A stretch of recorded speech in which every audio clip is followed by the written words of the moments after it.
Hello guys, আমি যুব ভারতী ক্রীড়াঙ্গনের সামনে চলে এসেছি। এইবারে সল্টলেক স্টেডিয়ামের এই যে টিকিট বুকিং কোড ট্যুরের, তো এটা আমি দেখাবো কোথায় আছে পুরোটা।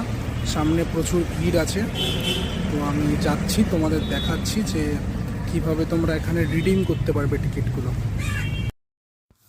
সো এটা হলো 1 নম্বর গেট যুব ভারতী ক্রীড়াঙ্গনের।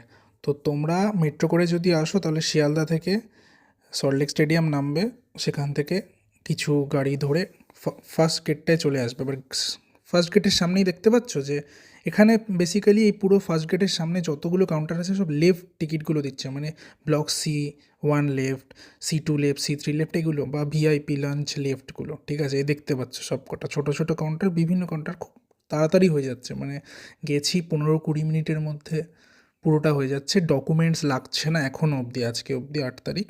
আর এটা হলো ফোর্থ গেট। এই ফোর্থ গেটে কিন্তু তোমরা পাবে যত রাইটের টিকিট সব কিন্তু ফোর্থ গেটে, ঠিক আছে? তো রিডিমশন সেন্টার বলেছিল অনেকগুলো করবে, তো সবাই ভেবেছিল যে বিভিন্ন জায়গায় হবে, কিন্তু অ্যাকচুয়ালি যুবভারতী ক্রীড়াঙ্গনের বিভিন্ন সাইডে অনেকগুলো সেন্টার করা হয়েছে। তো এটা মানেই এটা বোঝাতে চাইছে অনেকগুলো।